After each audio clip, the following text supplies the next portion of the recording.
So we learned today that Wolverine really can't be circumcised. Yeah, I mean... I never really thought of it, but it makes sense. Perfect sense. Now, when he clips his toenails or something, I guess that's dead tissue, right? So it doesn't count. I mean, those would probably go back normal. Yeah, they're not going to be instantaneous, though. But I think that's why there's... one of the reasons why they always said, like, he was so hairy, too. Is because, you know, like, he would, like, go and shave or something and, you know, it goes back quicker than what it normally would. I guess. I don't know. I feel like if he pulled the hair out, it would grow back quicker. But if he cut it... I don't know the rules, man. They don't know the rules either. All I know is he's a hairy man and he's packing the wizard hat. Yeah. Refrigerator's apparently going to blow up.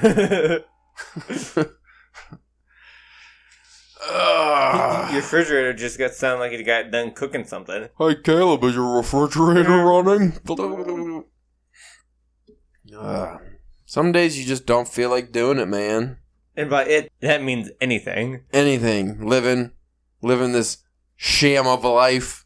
This lie. I just don't feel like doing adult things lately. No, adulting's for losers. Like working, paying bills, and anything else related to automobiles or... breathing. Houses or breathing. Yeah. I found that the overpass not that far from the house actually does have a crevice up under it. Oh, yeah? So if you're looking for a new bridge, we've been talking about it. It's not the nicest bridge, but I mean, it can... You could probably be comfortable if you dug a little ditch in there. You can live in there very comfortably for the winter. Yeah. Might be the move. I'm thinking about it. I had to work in the snow all day, and I was just like, oh, I'm too old for this now, man. I'm too old for this shit. Get my Danny Glover-esque, like my Danny Glover lifestyle going on soon. Yeah, I wish I was. I just hope that doesn't make me the closetest like racist Nazi guy. If you're Danny Glover, I don't want that. Yeah, but he's only racist when he goes on drunken benders, right? I mean, that's when he lets it out. I think. I don't know. I think when Mel Gibson lost the Australian accent is when he became a racist Nazi.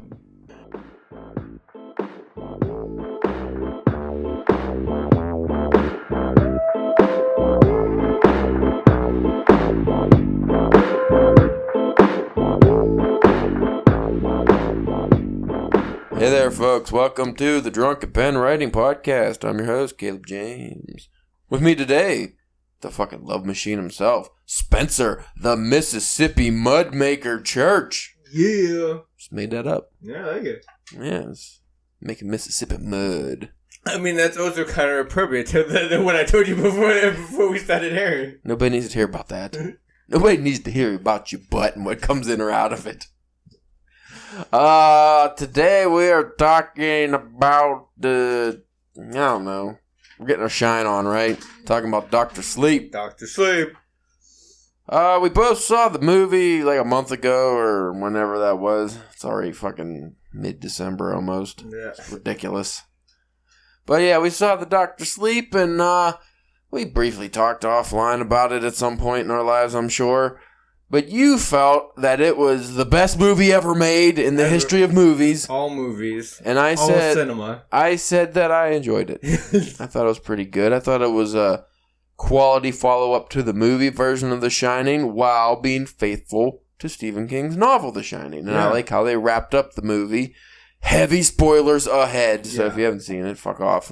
Well, I mean, it's been so long. It's probably going to be out on DVD in like a couple weeks. Brother still hasn't seen it. Slacking.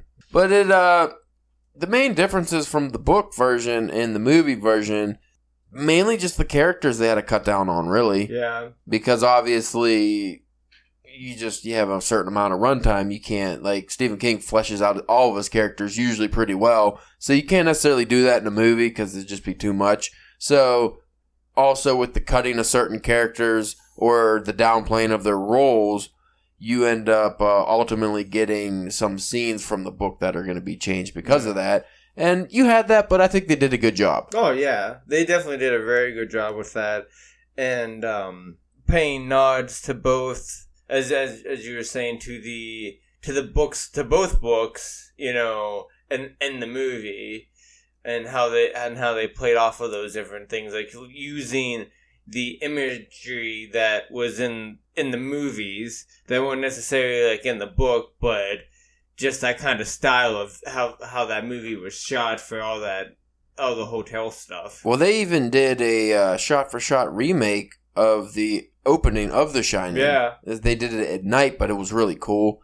And obviously the ending of the movie was different because in Stephen King's The Shining, the hotel is blown up. Yeah. And in the movie, Stanley Kubrick's version of the movie, it was not blown up. So that obviously left a gaping plot hole if you're adapting straight from movie to or book to movie. So what Finnegan did was he changed the ending of the novel, and he did it in a way that I thought I liked it. Yeah. And he obviously brought the Overlook back. And he did, it was like a, 3-hour movie or something? 2.5 hour movie? Yeah, about 2.5. So the first 2 hours of the movie just go straight like the novel. Obviously there was changes, but it follows the novel. It wasn't just some nostalgia rehashing of The Shining, which would get people, I like The Shining. So that's why a lot of people that actually watched The Shining and they never read the books or anything, they didn't like the movie as much. Because they were expecting, The Shining 2 pretty much. And it's not really that. It's its own movie up until the last 20, 30 minutes is when they give you the, that kind of fun, here, this one's for the fans. Here's what you liked about The Shining. We're going to give you the ghost, the twins, and the Overlook Hotel. But he waited till the very end, so it was its own movie. It wasn't just, cribbing from The Shining and all the good bits of that movie like you get with certain sequels. So I really enjoyed that. And then I like how the director managed to wrap it up in a nice bow by completing Stephen King's original version of The Shining, but with Danny Torrance blowing up. He goes crazy. Pretty much what happens to Jack Nicholson happens to him, and he ends up blowing up the hotel with the boiler. So that was really cool. So he stayed faithful to both adaptations of the book, or the movie adaptation and the book version, and he did it in a way that I think left pretty much everybody satisfied. Yeah, as soon as they got there and he started messing with the boiler, I was just like, yeah, you twist him knob, boy. Oh yeah. I didn't know how he knew how to do that though. He was like 5 years old when he was there, so. But I mean, I'm just thinking he's like a maintenance guy, I guess. Though, well, not a maintenance guy, but he's like a handyman kind of. Yeah, and I'm sure just like with that kind of stuff, if it's one way, just switch it all the other way. Just take whatever way the knob is, take it the complete opposite way. Now, the only thing that I didn't care for in the movie, well, we talked before about Billy Freeman was a main character in the novel, the Dr. Sleep novel. He was like an older man. He had a hint of The Shining, and he was a really cool side character. Then they had the doctor, I forget his name, that was kind of the main side character. And what they did is in the movie, again, just because of time restraints, they dropped the doctor character and kind of, like, he was in it for just a brief period, but his whole character arc pretty much was put into Billy Freeman, who they made a younger man, and they actually blended two characters into one. And other than him getting killed, because that sucked the way that happened. Yeah. I really liked his character. Actually, they made him younger, and he was pretty cool. And that actor, he's a good actor. Yeah, he does a whole. You see him, he does a whole bunch of shit. But yeah, he did a really good job, and the whole because that also character played a lot with him sobering up and helping him become another person, and they didn't like shy away from like some dark shit. Like whenever he left the mother there with the crying baby and the money, like, I feel like in any other kind of story they made, he would have maybe decided to leave the money. But like they followed the book. Yeah, like that, because that's the kind of stuff in the Stephen King book is like, that's the kind of stuff that haunts him. His character kind of does is, all those kind of things. And, well, the other thing that left, what actually did disappoint me, because again, like the way they did Billy Freeman, they blended him and the doctor, I didn't mind. It was a change, but it was fine. But what I was a little disappointed with was the grandma from the book. Because she's dying, and Danny Torrance kind of sucks out her, like, whatever it is, like the death plague, whatever the fuck it is, and he holds it, and that's kind of how that story ends up resolving, is he uses her sickness as a weapon. But The grandma wasn't even in it, was she? If she was, it wasn't really much of a character. But with that story arc not in there at all, you didn't get the Danny Torrance actually being the little girl's uncle. Yeah. Like, that wasn't in it. And that was a little disappointing. Again, the time constraints, I get it. You can only tell so much. But it didn't deal with his half-sister, which was Abra's mom. Yeah. That's the main thing that I was disappointed at, is that wasn't in it. And then Abra's dad gets killed also. Like, at the same time, almost as Billy Freeman does. You're like, what the fuck? Yeah. Like, that was kind of... You killed too many main characters at once, in my opinion. That was the only thing I really didn't like about that. And I guess that was just to kind of wrap up those little loose ends, maybe, just so the story doesn't drag on. So in Stephen King's novel version, I enjoyed like those bits a little more than what the movie was able to portray. But I think, like I said, I mean, I'm going to repeat myself a lot, but it was the parts that might have not hit exactly hard like the book, they're still serviceable, and then some parts I felt almost hit harder, like the baseball boy death scene. That's what I was gonna say. I actually almost had to look away a couple parts, and that never happens to me. It was rough. There were people audibly crying in the theater when that started. Mindy started crying. Yeah. She was next to me. I was like, Jesus! Like, and then like Abra started screaming when it's happening, and you're like, as well as Stephen King can write, you do not get that conveyed in the book the way it was in the movie. Like, it just doesn't hit as hard, and it was brutal. Yeah. That was probably the most brutal scene I've seen in a movie in a long time. Yeah, because I'm like you. I normally, like, that kind of shit doesn't normally get to me too much, but, like, during that thing, I was just like, ooh, just was going and going. That kid did such a good job. Yeah, that kid was excellent, but I just,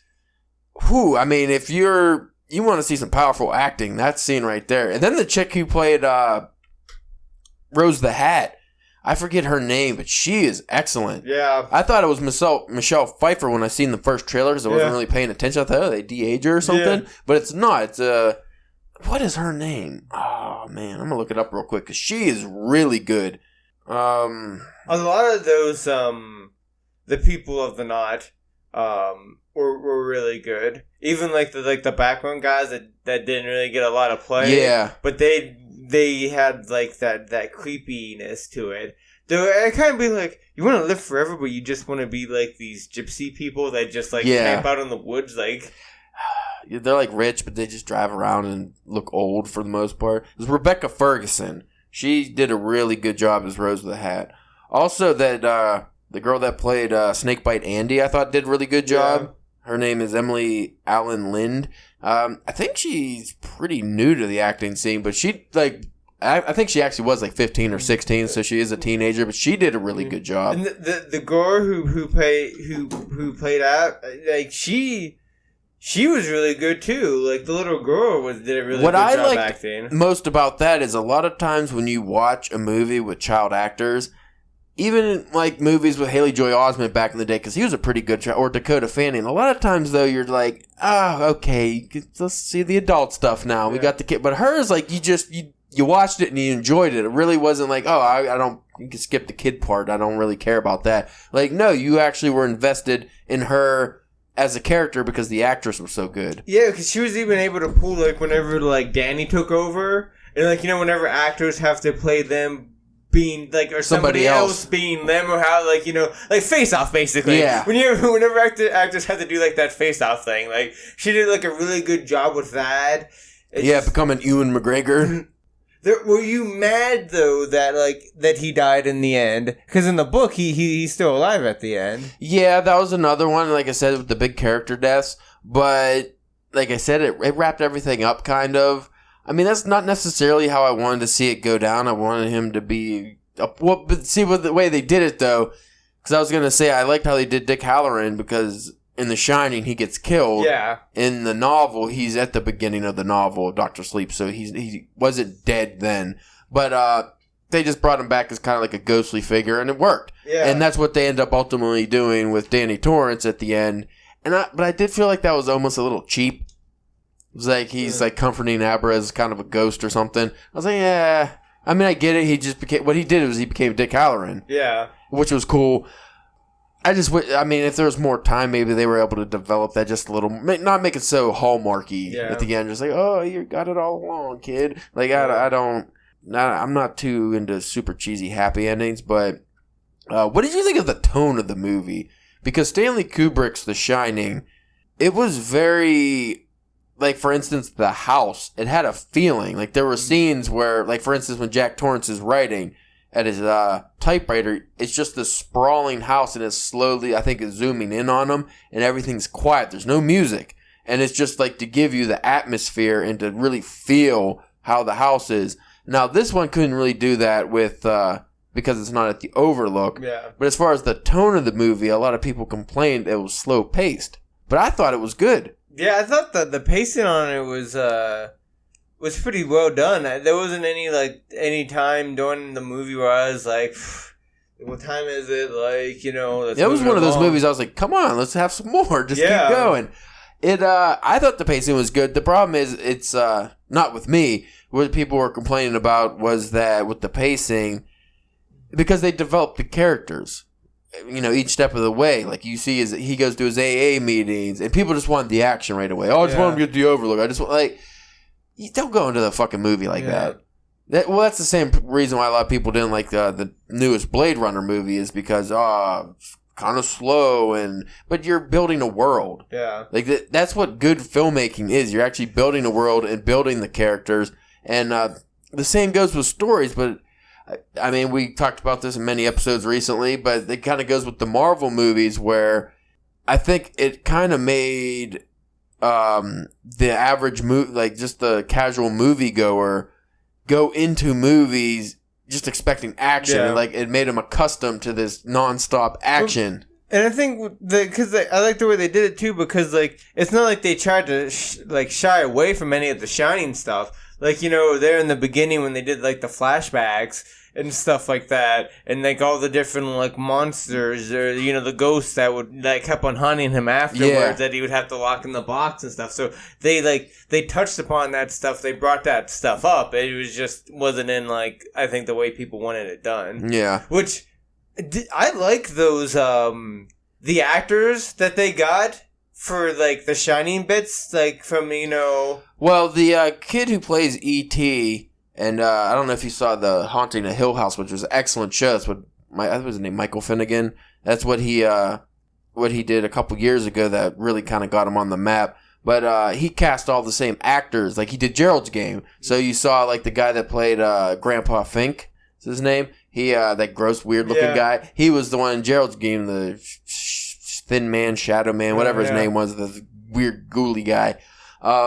But the kid who played Elliot from E.T. played Jack Nicholson. Yeah. And I thought he did a good job. I mean, just looked like he kind of looked like him. And people were bitching that, they should just CGI Jack Nicholson. One, Jack Nicholson's 800 pounds. Yeah. Two, he's old and probably didn't want to do it. Yeah. And three, that costs a shitload of money. Why? Because he wasn't vital to the movie. And you need to, there's a whole bunch of red tape with that. Like you said, you would have to get probably his permission, whatever studio's permission. Yeah. Who's ever in charge of the Kubrick stuff, probably, I think they did a good job with casting, the new...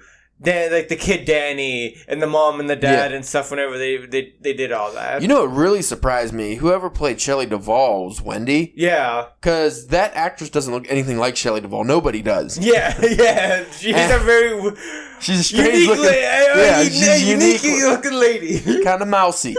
But, I'm not just talking about the look, but the way she acts. Yeah. It's kind of fluttery and oh my god, almost like olive oil. Whatever actress that they got to play her did an amazing job. She was only in it briefly, but you're just like, holy shit, that. I mean, I believe it is Shelley Duvall. It's more than serviceable. The guy played Jack Nicholson, that was just serviceable. You get the, and it's hard to replace. Yeah. Jack. You know what I didn't like about the movie?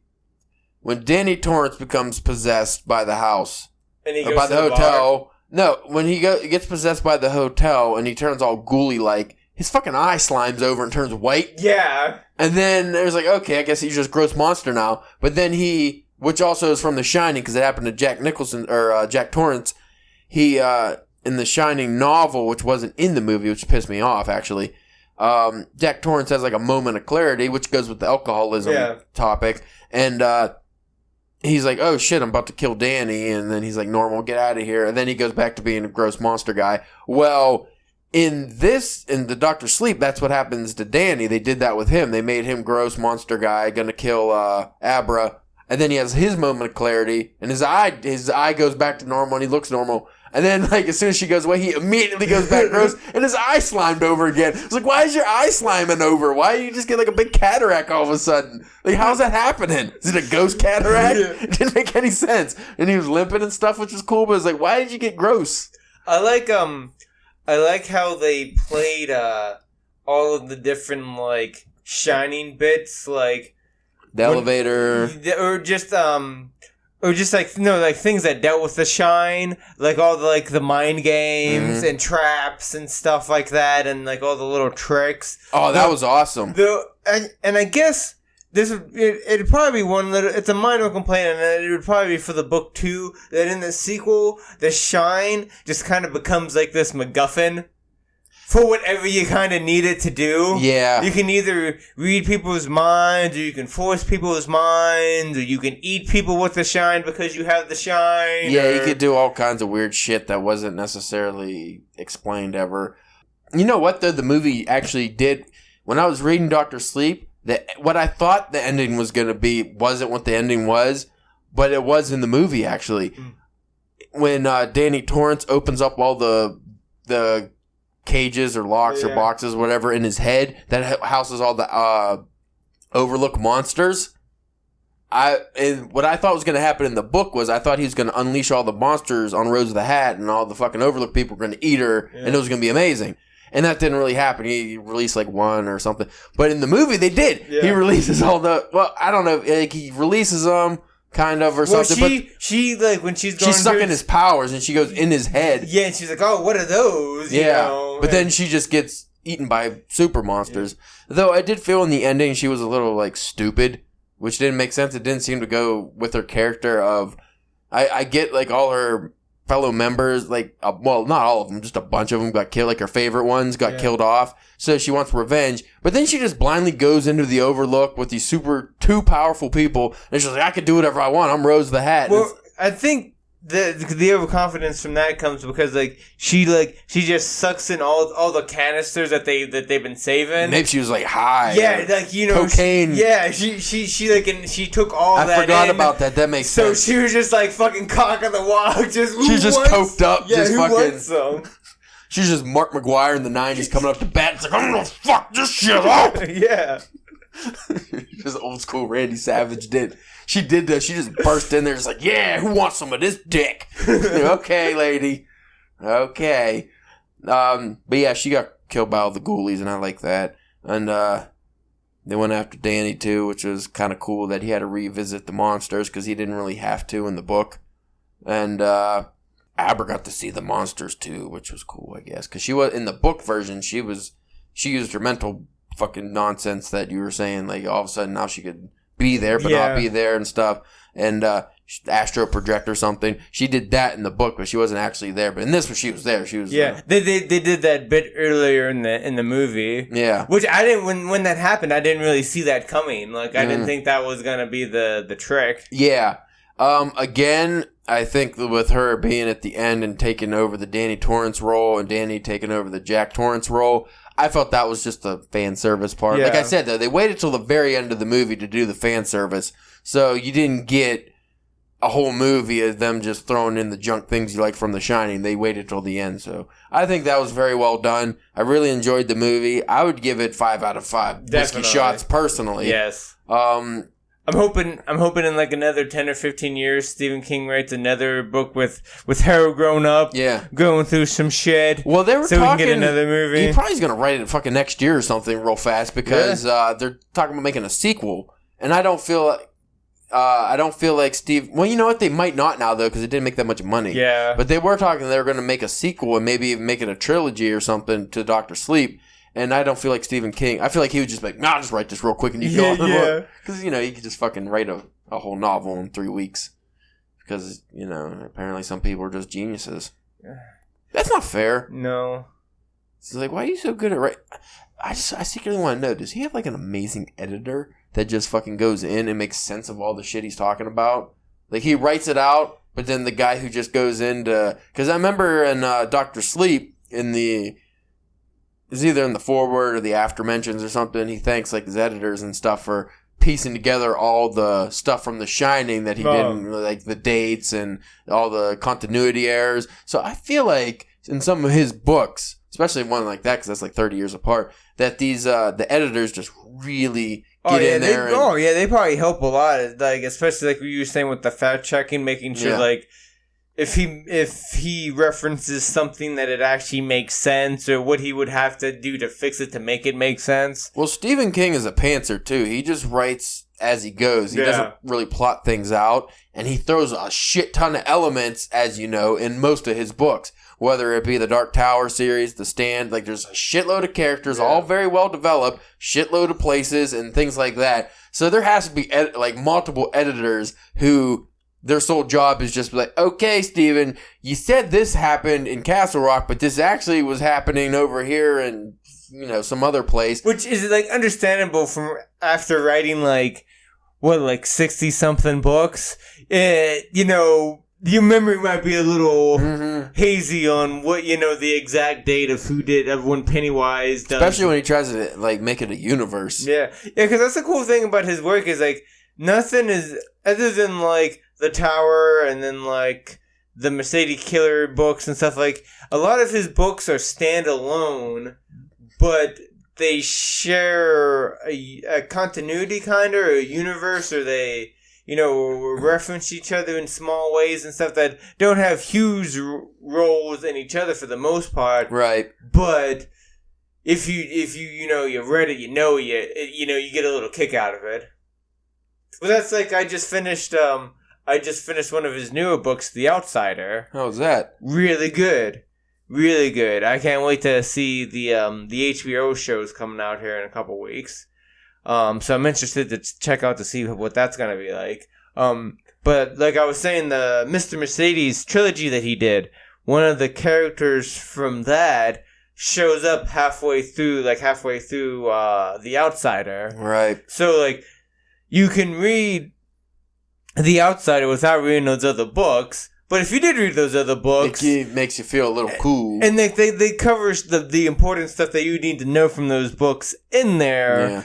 But it's still just it's interesting. It's cool. Yeah, it's gotta be really difficult though. Just like you said, he wrote so many books, and then here he is writing a new book. Or well, I mean, not a new book, a newer book. When he wrote that, he kind of incorporated things from Mr. Mercedes and stuff. So it's like, especially if he's rehashing or recapping some of the things for the people who didn't read those, it's like, I have trouble remembering what I did last week, let alone like. Well, that's what you said. Going back to a story I wrote some years ago and trying to remember certain parts of it to incorporate into a new one.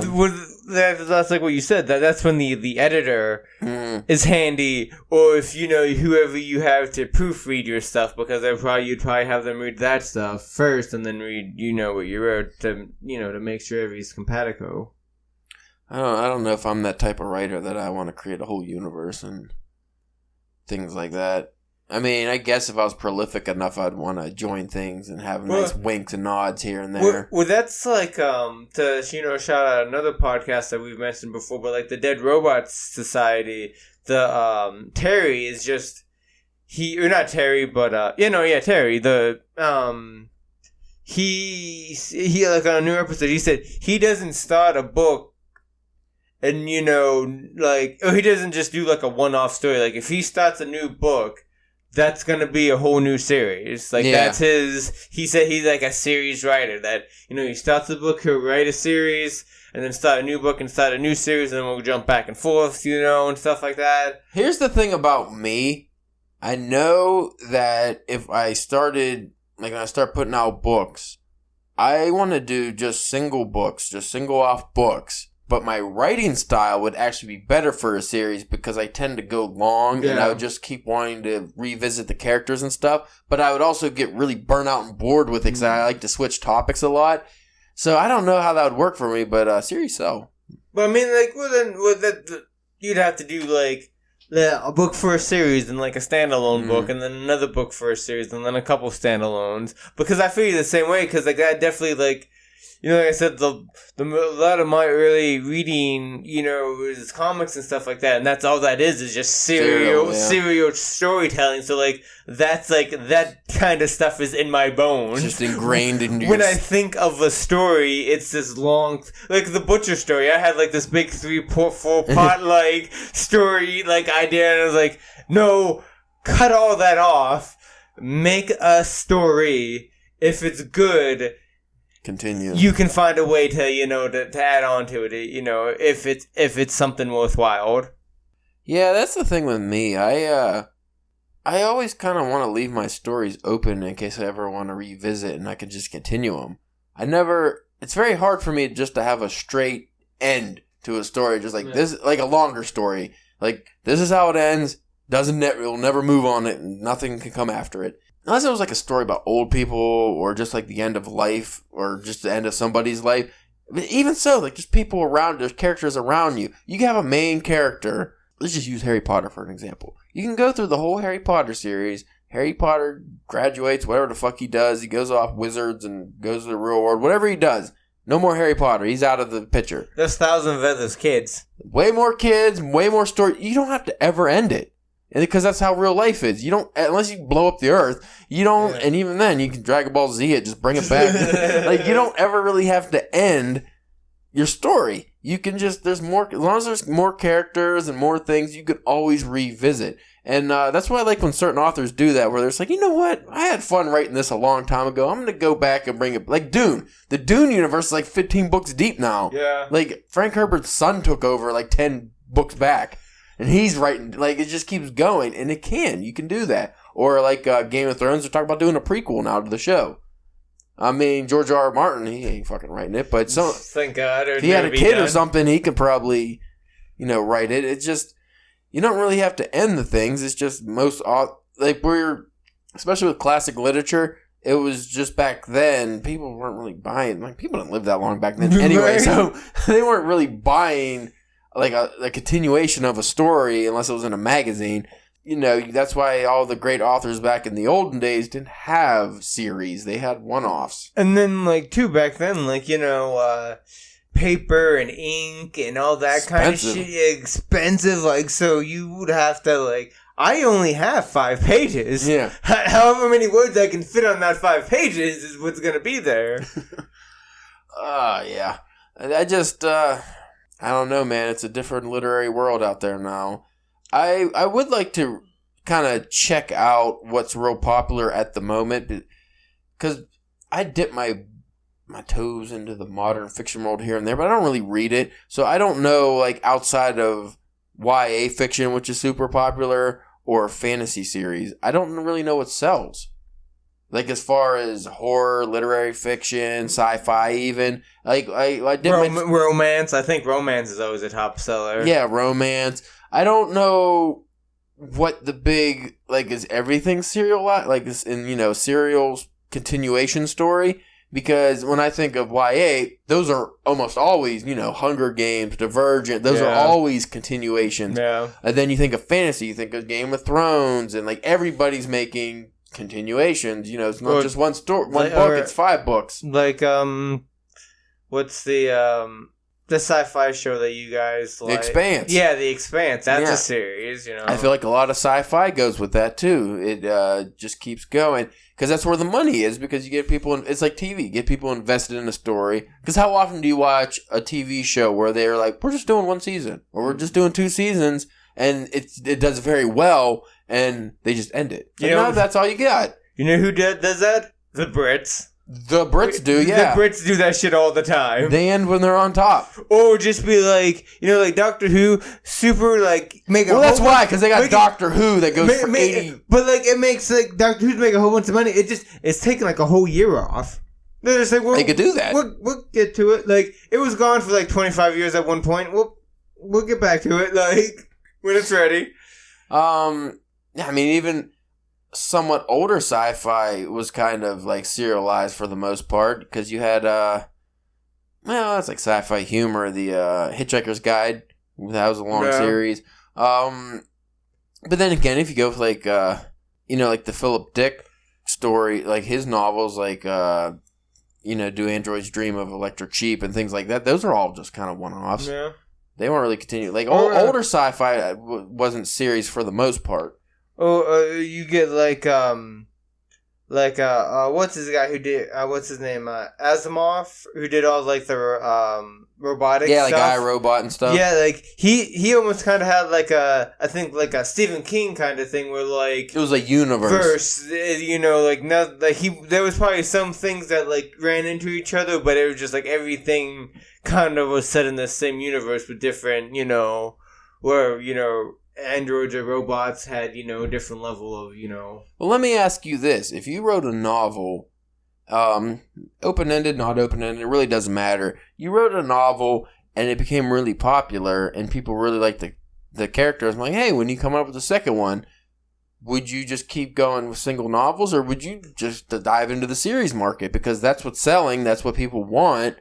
It's hard to, but personally, maybe that's not what you want to do. Maybe you don't want 9 Harry Potter books. Yeah. Maybe you just want to try something, go into something else. Well, I think that's one of those, as a writer, I think at least a writer should have at least one kind of, like, series or at least, like, trilogy. You know what I mean? Just, like, a longer story, but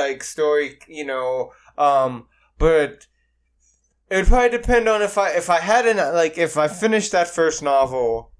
And, people liked it, like you said, and they wanted the sequel right away. And if I had an idea, like, if I was like, well, maybe I could do this, and I thought it would work, and, like, I didn't have anything else brewing in my head, I would probably... Continue it. Yeah, continue it. And then, I would want to take a break. I wouldn't want that to be the only thing that I did. But then, do, like I was saying before, do a couple standalones, do a series or two, then, My fear would be... You gotta keep it, keep it fresh, keep it exciting for yourself. My fear would be getting pigeonholed. Yeah. Like, you think of J.K. Rowling, she has other books that aren't Harry Potter, but I couldn't name one. But she's still able to put out those books. And I'm sure they sell decent to her fan base, maybe, but... that she'll never be known for that. But what I'm saying is that because of all the Harry Potter stuff, that she has enough money that if she puts that book out that she really wanted to do, and it doesn't necessarily... It doesn't really matter. It's all icing on the cake, But unless if it's so shitty that a publisher decides not to, put it out anymore. But for me, the ultimate goal is just having a book that gets read. Yeah. And, see, that's where I think going the Stephen King method would work out best. He put out a bunch of standalone novels, even though it's like the same universe, but, a bunch of standalone novels first, and then he went and did like the Dark Tower and stuff like that. So I think if you establish yourself as a standalone writer, at least for a few years, before you go into the series, I think you have a better chance of people knowing you just for other works, versus if you just do... you start off with a really popular series like the Divergent writer or the Hunger Games writer. It's like, well, now this person's kind of known for that, so they can't... Stephen King also has wrote some just standalone stories that have been the sizes of some people's series. True. Like the Stand... If you told me The Stand was bigger than, like, the Hunger Games, like, page count-wise, I wouldn't be that surprised. Like, I don't know how big those books are, but they can't be more than, like, 400 or 500 words apiece, like... Probably not. And the Stand is over 1,000. I think it's, like, 1,100, depending probably on, like, the font size. It's a little girthy. It's a little girthy. Especially if you get because if you go to The Stand, you gotta get the uncut version. Yeah, because that's what you need. It's just the fucking extra girth. Yeah. Which when you gonna get on that, man? You gotta get on that Stand tip. Have you seen my read pile? Man, I got so many books right now, and I'm just kind of dipping my toes in them, but I just have too much. I think now I only have 2 Stephen King books left. Yeah? Yeah, I have the Sleeping Beauties with his son Owen. And then the Institute that just came out. I think and there's that the book that he edited with the short stories with all the stuff on where every story took place on a plane. The airplane one. Yeah, he like wrote a story in that, and so did Joe Hill. But like he edited that book. I mean, I got it. I don't know if you can technically count that as a Stephen King book. But other than those, yeah, I think I have to make sure I go and do a count again whenever I get a chance. But I think I'm getting close here. Yeah. Then after that, all you have is. The complete works of Sherlock Holmes by Sir Arthur Conan Doyle, H.P. Lovecraft collection. You have, maybe dive into some Hemingway, his bibliography. I was also thinking about, there's this comic book writer, Charles Soule. He had a book come out last year or a year and a half ago. He just had a new book come out, I think, yesterday. So I was like, I might pick those up on the Kindle too, and see what his prose stuff is like. Let me give you a quick thought problem here.